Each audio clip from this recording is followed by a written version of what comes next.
Why did the calendar get dumped? Too many dates, not enough time. Okay, let's get to it. So, fractions, decimals, percentages. We are doing this topic because we are starting financial math. So that means we're going to be talking about money and finances and all that good stuff. And before we can get there, it's probably helpful that we understand the differences and the similarities between decimals, fractions, and percentages. They all represent parts of a whole, sometimes more, and they can be converted from one another. Now, the easiest way to remember this is, I guess, this little diagram here.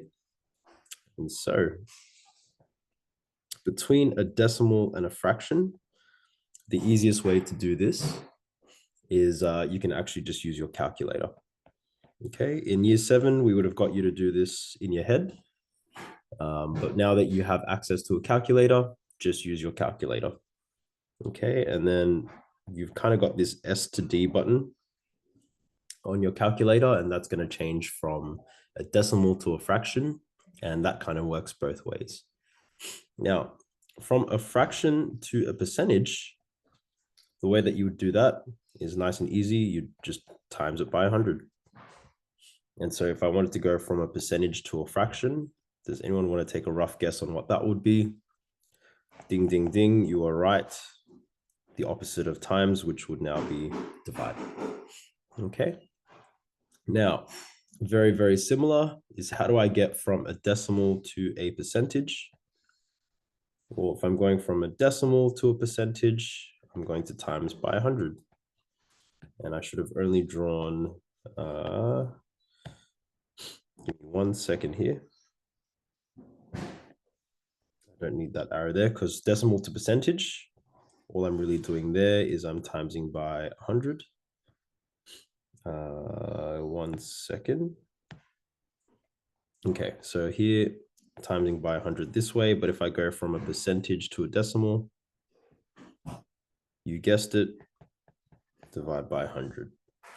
Okay, and this is kind of all you'll kind of need to remember based off your different questions. Okay, so pause if you need to copy this down.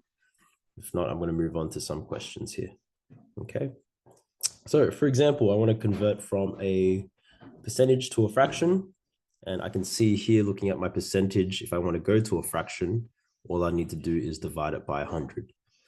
Okay, so if I go 40 divided by 100, that one would be 40 over 100. Now, of course, if I want to keep it as a fraction, I'll just keep it. Your calculator should stay a fraction. I'm also hoping, though, that you can just tell me that percent means out of 100. So that means these numbers here would always go out of 100. Now, what I'll try to do here is if you put this in your calculator, it should simplify. And your most simple answer here will be 2 over 5. And that's just what happens if we divide the top and the bottom by 20. Okay. And so that would be your simplest fraction because now 2 on 5 cannot be any simpler. That's how I'd leave my answer. Okay, very similar to this one next to it.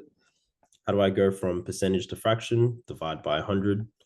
And sometimes a number like 43 and 100 does not simplify anymore. So that there, you would leave your answer just like that. Okay, now if I want to go from a fraction to a percentage, this is where you would times by 100. And so similar to before, if I see 47 on 100, that's very easy for me just to know that my answer is 47% because I've times it by 100. It kind of cancels out with the 100 on the bottom.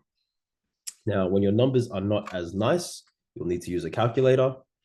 And this is where you'd put your fraction into your calculator. You would say 13 over 17. And then you need to kind of press the button that gets you to the right. And then you times it by 100. And if you put that into your calculator, you should get something a little bit like this. It should say, and I'm just going to write a little note here with times it by 100. This is going to give me 76.47%. Okay. And that there would be 13 on 17 is approximately 76.47%. Okay, and you might need to round depending. I've just rounded to 2 decimal places here. Okay. Now, how do I go from a percentage to a decimal? This is again where you would divide. And so these ones here, I would divide by 100. So if you go 14 divided by 100, it should give you 0.14. And if you get 3% here, this is where most people will make a mistake. It is not 0.3, it is actually 0.03. And again, how would you check this? If you want to, in your calculator, you would divide both of these numbers. You'd go 14 divided by 100, 3 divided by 100, and you look to get your decimal answer. Okay, now that's actually it. Good luck, all the best, and have fun today. See you guys later. Bye.